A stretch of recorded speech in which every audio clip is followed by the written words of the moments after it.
you can have the opportunity to know more about me. Because people think that if if people think if you see their post, you should inevitably become a customer, and that's not how it works. You have Correct. to line it up as a funnel. So if I entertain you, you get to know me, and I get your attention. Now, if we dig deeper, the next E is education. So once I have your attention, you know a lot of people. You don't always trust a lot of people though. Right. So if I educate you, if I show you my expertise, if I show you what I know, and I can do that in a concise manner that's value add to you, you're gonna like me, you're gonna know who I am, and you're gonna trust me. And the last E is engagement. Because if I know who you are, you know Nico, he's talked about marketing before, and you want to work with him, you can go to his website and learn a lot more about him. But if he jumps on a call with you, if I jump on a call with you and I engage with you, and we've done it through the comments and we've done it through the direct messages, then we start to actually build a relationship and rapport, which makes everything matter. Because And trust is there. yeah, and because you got my attention. Welcome to Tuesday's Tips. As busy real estate agents out in the field, we're always looking to help our community grow. Tuesday's Tips is about allowing our community to share about their businesses and promotions and providing you, the consumer, a place to find out more about what makes this community great. Hey guys, Dave Markowitz here, part of the Dave and Etta Real Estate team, and today's episode of Tuesday's Tips in our podcast show. And I'm really excited. We have a tremendous guest on our show today who's in marketing, and it's Nico De Bruyn. And I'll talk a little bit about Nico right now. So Nico's he started his own media company, pretty much. It's called Boundless Media. And after this, towards the end, you'll be able to get all the info of what he does. But Nico's also a book writer, and he wrote a book last year called Raw Marketers, the 20 Go-To Principles to Help You Market Like a Marketer. So, and we can find that on Amazon and all that. So before I get into a little bit more about Nico, I just want to give a shout out to how Nico and I kind of connected. So we're both on LinkedIn, and we're both followers of Adam Posner. Mm-hmm. And Adam Posner runs a tremendous podcast called The Pozcast, P-O-Z. So if you guys get a chance, go check it out. I call him the hardest working guy in the podcast industry. The guy is always working, and he's got great guests. So shout out to Adam. And so Nico, let's just get into it. Thanks for being on the show today. I'm excited because I know you have some great little insights in sales and marketing. Oh, absolutely. And again, big shout out to you for reaching out and taking the initiative. I think so many people, and we'll probably end up talking about this, don't see social media as the way as I feel you and I and Adam for sure see it. It's a tool, right? It's just like a hammer, and the hammer's right there for you to use. It's just when are you going to use it and how are you going to use it? So, but you got to use it, correct? Oh, that number one thing is you got to use it. So I want to, first of all, you were going to be a doctor. Does yes. Anybody else in your family are doctors? Is that why you were inspired to be a doctor? Yeah, so I'll just take a quick step back to go 10 steps forward. So I am actually immigrant from South Africa. So I moved here when I was 12 years old, and the only people around me were doctors, right? So I was doctor, lawyer, or failure. So I gravitated towards the people my parents hung out with who were doctors. My parents were accountants, so not really too fun. And I wanted something with adventure, right? And I thought medicine was it. That was the dream up until 2 years into college, where I one day looked around and everyone's taking all these hard notes in class, and I'm not. And I'm not. I wouldn't say that I have any problem with learning. I love learning. You can probably see a bookcase behind me, but I just could not get myself to care. And that's the worst. That's the worst when you're sitting in class and you're passing, I'm getting B's and C's, but I'm just getting the information to pass the test. I'm not really learning anything. So yeah, that was. And you were studying nutrition at that point, and mm-hmm. as your words say, you stumbled upon marketing. And I know you're a big Seth Godin fan. Yes. And I think he inspired you to kind of gave you the little bug and kind of set you on your way to start searching and finding something that you were actually interested in. So absolutely, that got you on your way. It's Seth Godin. Definitely people like him, Les Brown, Napoleon Hill, and then especially also Gary Vee. So Seth Godin and Gary Vee were the two big people where I was like, wow, you can actually make a career telling other people's stories. And I was like, that was a completely foreign concept to me. When I tell you I was all in the medicine, I had no idea how my friends were going to make money from being engineers. I was just so set on medicine, medicine, medicine. So yeah, absolutely stumbled into the world of digital and marketing. Wow, interesting. I want to, you talk about one of your phrases is you can't win if you don't understand how the game works. Hmm. Can you delve Absolutely. into that and give us a little insight on what that means actually? Absolutely. So I was, just going to fast forward from that. I got all these little internships at law companies, logistics companies, artificial intelligence companies, and life is funny because all the tasks they kept giving me were these marketing tasks. So market research and persona identification. And I'm starting to put all these things together. And eventually I start plateauing in the results I'm getting them, as well as learning, right? Instagram was changing so frequently. Facebook was changing. LinkedIn was changing. Every other day there's a new algorithm update. And I had to really like put everything on paper and be like, what's actually going on? And that's where I stumbled on the 20 Pareto's principle, the 80-20 rule, where 20% of what you do accounts for 80% of the outcome. And your listeners have probably heard that before, but it's totally foreign to me. And I thought, okay, well, this is a proven concept in business, in you know, the customers that you have. Why couldn't it be the same for marketing? And that's eventually what I got to understand was, okay, I don't need to understand Instagram or LinkedIn or Facebook. I have to understand the principles that make people successful on the platforms rather than the platforms themselves. Because if you get the foundations right, the principles, and that's why I said 20 go-to principles, was if you got the principles right, you'd be astounded with how far you can go because you've got the 20% that equals the 80% of the outcomes. So that being said, though, how did you develop all of it into thinking, "Well, I'm going to write a book"? I mean, to write a book, you have to really get your mindset. First of all, have you ever written a book before? I try to, much like many other people. I sat down, I started the intro, and I got to page 3, and I was like, "Where am I going? This is out of my ballpark." Yeah, let's be real. So I tried to switch my major. We're gonna be very honest with one another. I tried to switch my major in college, and I would have to be in 3 more years if I wanted to get a bachelor's degree. Granted, I've already been in college at this point about 3 years. Wow. So I was like, And there's that's no Arizona State, correct? Arizona State, yeah. And thank goodness I didn't. I was really considering it. I was like, it's like 60, 70, $80,000, but I think that's what I need.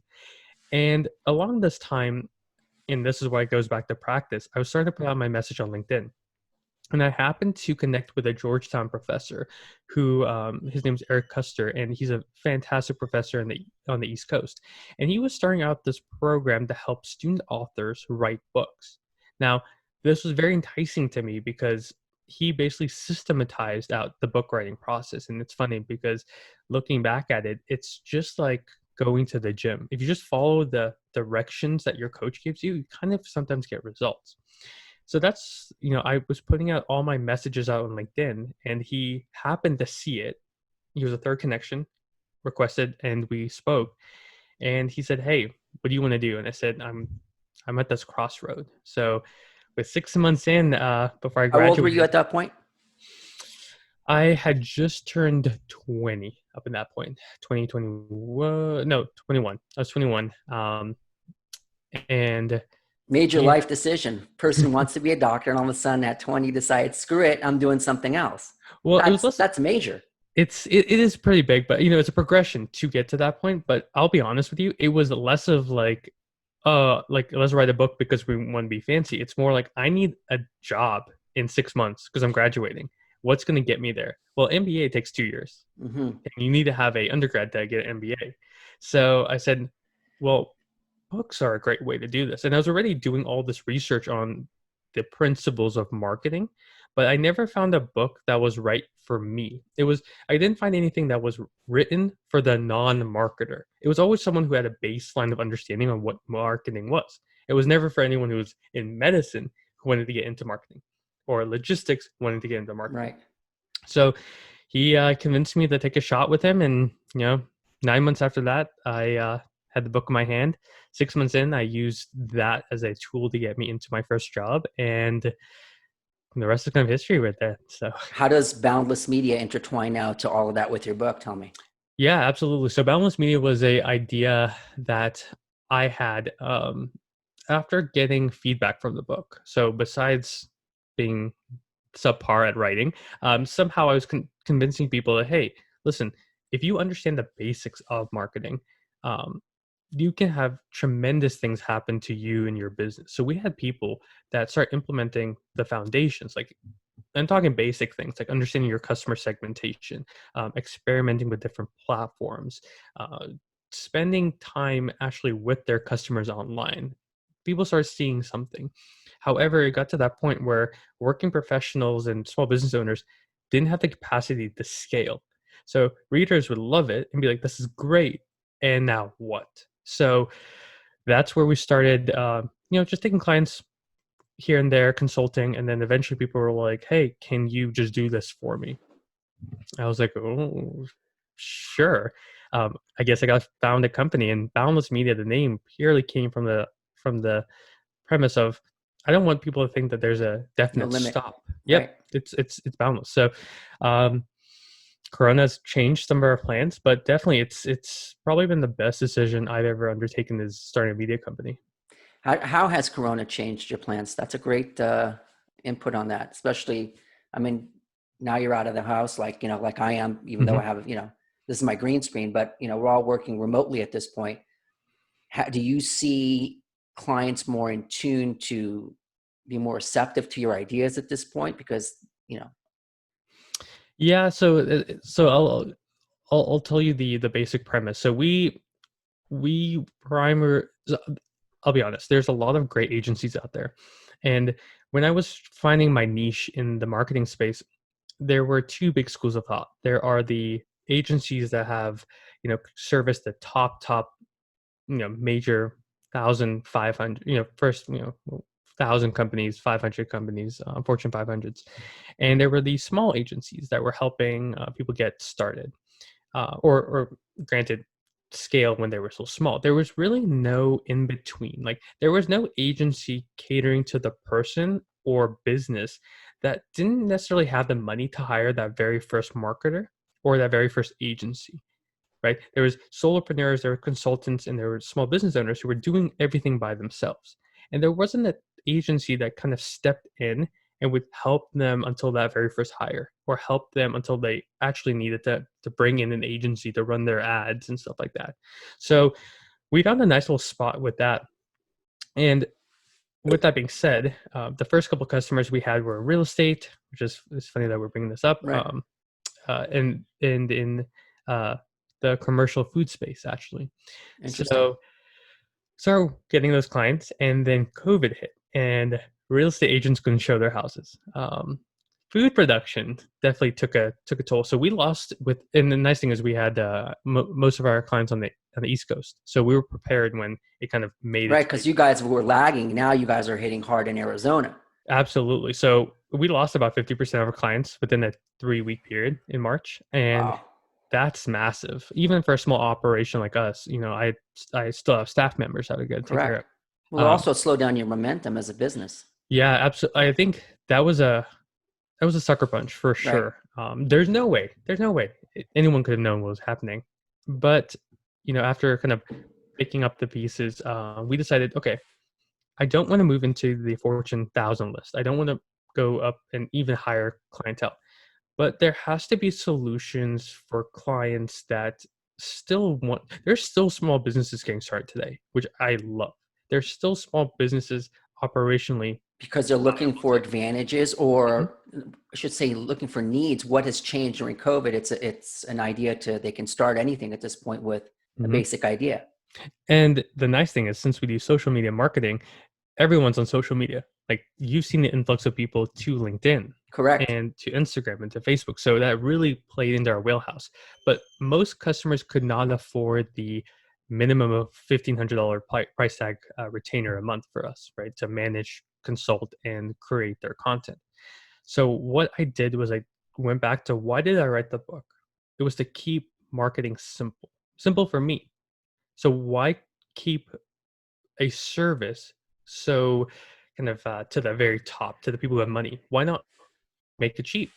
Like what would happen if I just made a product that was very cheap? So we looked internally and scoured for different mechanisms to enable that, and we stumbled upon this hybrid workbook course like structure. So in the average person who signs up for a course, 100% of people who sign up, about 2 to 3% actually make it to the very end with all the content that the creator. Really? Yeah, I was blown away, and I kept thinking, why is that? Why do and these are people who have paid these like, and I'm a stat. Like I've taken courses, gone through the first lesson, and then something happened. Life happened, right? Right. So I was like, how do we prevent that? How do we get a 20% success rate? How do we get a 30% success rate? And I kept thinking about, what do I do when I study? I watch a video, I read a book, and I take notes.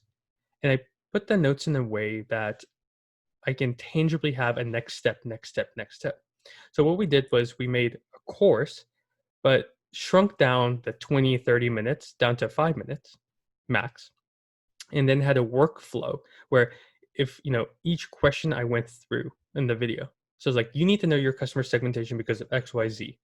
Perfect. I've convinced you. I don't need to spend any more time convincing you. Right. Next step. Now, how do you do that? Well, you use Facebook insights to learn about them. You use social media and hashtags to find out what they're talking about. I give you the tangible things. I walk you through exactly how I do it, right? And then I have you fill it out. And at the very end, I'm going to give you every single thing that we discussed in a PDF, so that there's no question what your It's a next step blueprint. is. You gave him a Exactly. blueprint. It's That's it. and the reason, the only thing differently I'm doing with this product than if I was consulting is, you're not working with me.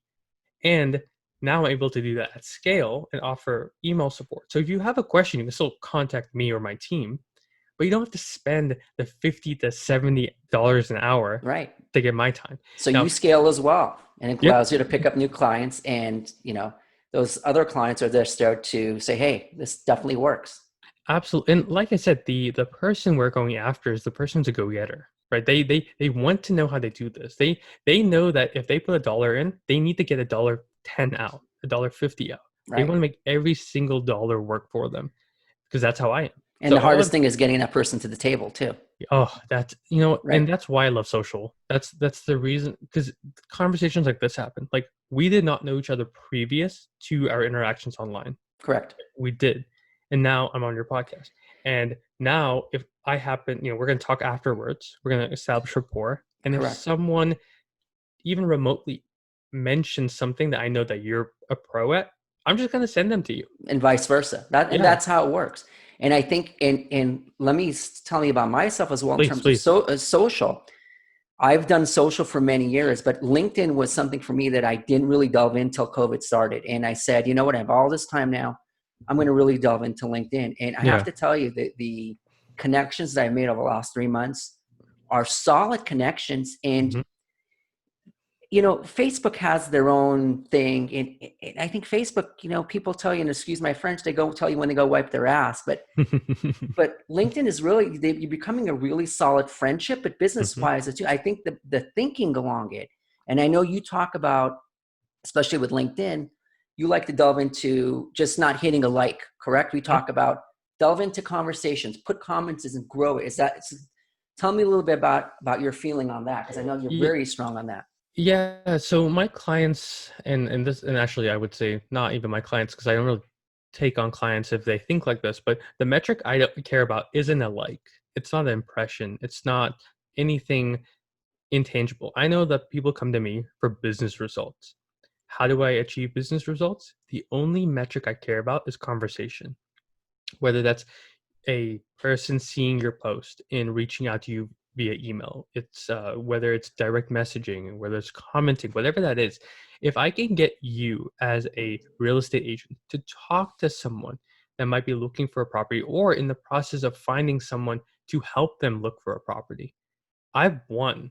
Because Correct. if I can establish rapport, because 99% of people are fantastic at what they do, what they love. But if I can get you talking to someone and you happen to strike up something, whether the deal happens now, tomorrow, or next year, who are they going to think about? It's a The long person. game, right? Yeah, because everyone, and that's why I love organic, Right. especially on LinkedIn, because you can still reach amazing amounts of people. But it's just work. It's Like work like anything else. You're yep. building a relationship, but I think there's an openness there in that LinkedIn process. Yep. And again, goes back to, if you think you're going to just connect with somebody and try to sell them something today, it's not going to happen. And in fact, why would they? They need to know who Mm-hmm. you are, and really, you have to be legit. I mean, it's Yeah. like anything else, but it's the connection. Yeah, and just for context on your viewers, right? I've been posting every single day since October 2018 on LinkedIn. Um, in How many times a day? so once a day, one video a day until June of 2019. Then we went to two posts a day, and then September we went to three. And by we I mean me, because I just now started getting people to help me a little bit more in that. In October, 4, in January 2025. So I post about 5 times a day just on LinkedIn, about 3, 4, 5 times a day on TikTok, once a day on Quora, Facebook, Instagram, uh, seldom, but that happens. So I'm putting out at least about 10 pieces of content every single day. And when you say content, it's a variety of post, video. Yeah, video, text primarily, some audio, but and again, we can get into tips and tricks how I scale that, because the only reason I can come up here and say I post that much is because I have a system that works and Right. works for me. I remove the creative barrier. There's no guesswork on what I'm going to post. There's purely just implementation. And once you remove the creative barrier, I'll tell your listeners something. I think about content like I think about brushing my teeth. I know I'm going to brush my teeth twice a day. I don't think about brushing my teeth. I know that when I wake up, I'm going to go drink water and then I'm going to brush my teeth. But isn't content the hardest thing to come up with? Because that's where I've had this exact conversation with Adam Posner. Mhm. We're sending back and forth, and that's one of the issues I have is I know we have to post, but I overthink everything to the creative portion. So, but you're saying it's like brushing your teeth, but you still have to find that information to post. So where are you getting it from? What's the, where's that coming from? Yeah, and it's really hard to go to your bathroom, open up whatever it is that you keep your toothbrush and toothpaste in. If that screws too tight, you're not going to give up and not brush your teeth anymore. You're going to figure out a way to unscrew it and get the stuff out that you need. So this is how I remove it. I don't overthink any post, and I do this by using Q&A style of questioning. So I go to Quora.com every single morning, and I answer a question. If it is what mine are, the algorithm has known that I talk about business and marketing, so now it puts out business and marketing things. But on days I don't feel like answering those, I find random questions about coffee because I love coffee, So right? do I, by the way. As you Oh see, no, I'm I see drinking that. that. It is great. So whatever that is, I'm going to answer a question, because if I told you to make me a video right now, your mind would go and overthink everything. Right. But if I asked you to make a video about why you decided to have dogs instead of cats, instantly your brain was like, okay, well, that's a world of possibility is down to one thing: why Great dogs point. over cats, right? Yeah. And based on that way of thinking, if you just find a question in somewhat of the niche, let's say real estate, for instance, right? Let's talk about this. Let's make this very contextual. Why should I be buying a duplex instead of a condo? Now, you might not agree with how I phrase that question. If you say, "Hey, no, you need a condo, and this is why," boom, boom, boom, boom. But you want, and this is this again, this is a book. It's called Talk Trigger. Forgot who it's by. I'm gonna write that. I'm writing that down. Yeah, no, it's a great book. Let's see. I'll find Oh, it. Jay Bear. Jay Bear. Jay Bear is Okay. a great marketer too. I have all his books. He's fantastic. And that's where I stole the concept from, is if I can get you or my client to answer a specific question, even if you don't answer the question how I think you're going to answer it, by you going through the process. Because let's say we answered that question about the duplex, right? Okay. And you said duplex. And then you're like, you know what? I was working with John, and John bought this duplex. And you know what? John loved the sinks, and you can just tell the story about John and his sinks. And from that, if you just don't stop yourself, you have probably 6 pieces of content. You have the duplex one, John, who you've worked with, you can elaborate further. Right. You have the sinks Yeah, you have the and so on. sinks, why Right. sinks, why it's good to Right. have valves, whatever that is, right? Then you can turn that into, if you caption it, you can turn that into a caption video. Boom, posted. Now you can take that caption and you can pull out everything, all the text, edit for grammar, and then put it in. That's a text-based post. You pull out one sentence, add an emoji. That's another text post. You can put your favorite quote and put that on a graphic. That's another one, right? You can make a different video based on the caption and use the captioning as a text with Right. another video. Right. So even within that one example, we were able to do so much with it. But it all started by removing the creative barrier and focusing your brain, because your brain's a supercomputer. Like, if you pointed at something and your life depended on it, you're gonna figure it out. Interesting. You talk about out of the 20 posts or 20 ideas in your book, there's one thing that really caught me and I wanted to delve in. What is the 3 E's of contact? And that's the letter E, folks. So what does that mean? Give me a Yeah, little and scoop on that. I got this I've one. never heard that before. So I was like, what is that? That was probably one of my favorite interviews, and I should give Rachel Peterson a lot of credit. She's a fantastic marketer, and she's blowing up on TikTok too now. So it's great to see her actually implement it. Because once you remove the creative barrier, now I can say, okay, how do I structure this stuff? Right. So the example of what we had was, okay, the fun story with John, that's entertainment. We like learning about why, as a real estate agent, you work with certain clients and love their stories. That's entertaining to us, right? That's to get attention. Because once I get your attention, you can have the opportunity to know more about me. Because people think that if people think if you see their post, you should inevitably become a customer, and that's not how it works. You have Right. to line it up as a funnel. So if I entertain you, you get to know me, and I get your attention. Now, if we dig deeper, the next E is education. So once I have your attention, a lot of people. You don't always trust a lot of people, though. Right. So if I educate you, if I show you my expertise, if I show you what I know, and I can do that in a concise manner that's value add to you, you're gonna like me, you're gonna know who I am, and you're gonna trust me. And the last E is engagement. Because if I know who you are, Nico, he's talked about marketing before, and you want to work with him, you can go to his website and learn a lot more about him. But if he jumps on a call with you, if I jump on a call with you, and I engage with you, and we've done it through the comments, and we've done it through the direct messages, then we start to actually build a relationship and rapport, which makes everything matter. Because So when trust is there. yeah, and because you got my attention. Right. So entertain me to get my attention, educate me to build trust, and engage with me to contextualize the person that you're creating content for or that you're talking to. Interesting. Tell me, what is this new social? You talk about new social. What's new social mean?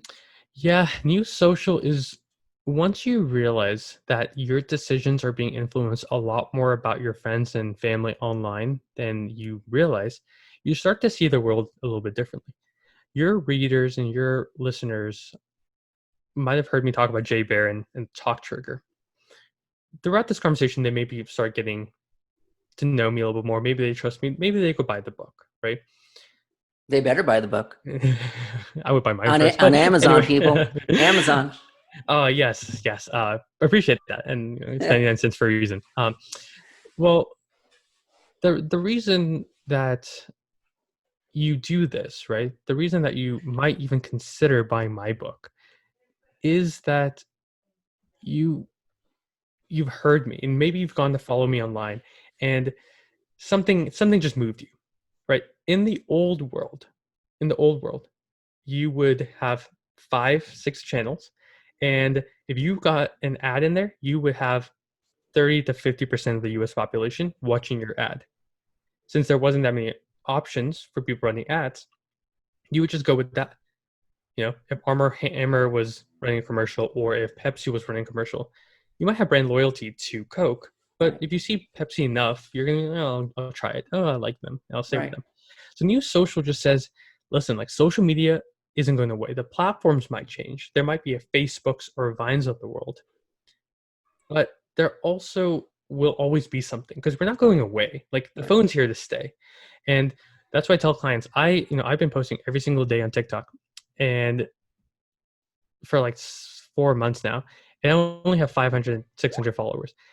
The reason I don't care is I'm learning how to communicate much more effectively into a whole new set of audience so that when the platform changes, I'm ready for the next thing and my clients will be ready for the next thing.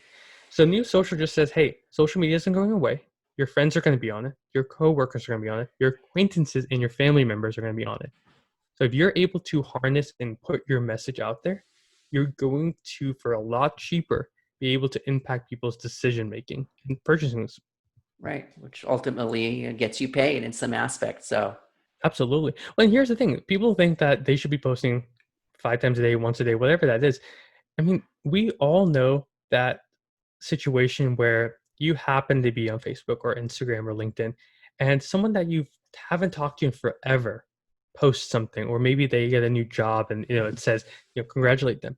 And you say, hey, I haven't talked to Bill in forever. Let me reach out to Bill. Was Bill gone? No, he just wasn't top of mind. But you saw that. It reminded you of it. The platform did. right. And you made a offline decision on that. Got it. It's been a really quick 30 minutes here as I'm We should looking. just keep it going. All right. Let me ask. Well, I just want to have people know where to find you as we end here. So tell us, where can we all find you, your content, your book, everything? Absolutely. I say the first thing foremost, follow me on LinkedIn. I post there quite a bit. Um, it's Nico De Bruyn on every platform. And then if you are more of a, I want to talk to him face to face, it's Nico at getboundlessmedia.com. My company's name is Get Boundless Media. That's the URL at least. Okay. Because Boundless Media was like $20,000. I don't have that cash to blow right now. Um, yeah, and just come say hi. Amazon, we're all marketers. Like I said, I have a ton of free resources on my LinkedIn and my website.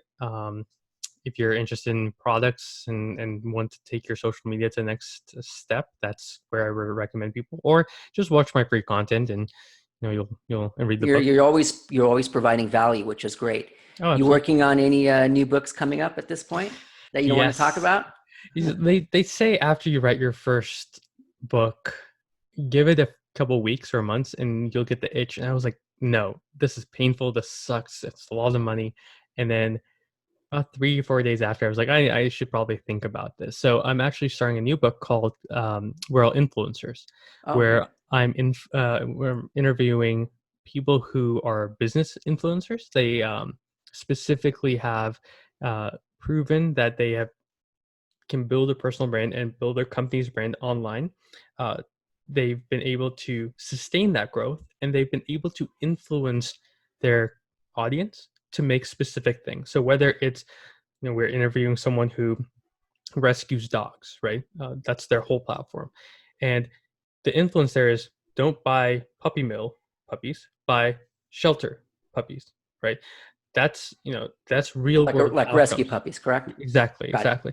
Someone else, like we had another awesome LinkedIn creator, Mayan, on, and she has a glass blowing company, right? She's using this LinkedIn world and TikTok world to drive real business results for her business. So that's what we're focusing on. There's a lot of different notions about what an influencer is, and we just believe that influencers are people who have been able to gain, grow, and sustain, and ultimately influence their audience. So, a huge learning for me too. That's what I like about the books. It's like a thesis that you get to put on paper that actually has uh, real like world results. Like, And it becomes actually part of your legacy in the long run. So oh yeah, it's fun. And if anyone's thinking about writing a book, best thing is just kind of start. just Find a start book you writing. like, and well, here's the biggest tip. And I apologize for running over, but uh, I had a complete different notion about writing books before I started. Find a book you like, rip off the way it flows. If it put, if the author put a quote there, put a quote there. If they put a paragraph there, a story there, put it there. My book is based on Tim Ferriss's Tools of Titans, Know it and well. it's a big I book. love Tim. He's great. Oh, Yeah. I would love to interview him, but I just ripped off his flow and I put everything there, and then pay someone to have them kind of clean it up, but just put everything on paper again, outline everything, Right. and then write the introduction and then write the conclusion. All right. Well, you're on your way, buddy. Thanks. Thanks so much for being on the show today. Super great information, and we definitely will be in touch.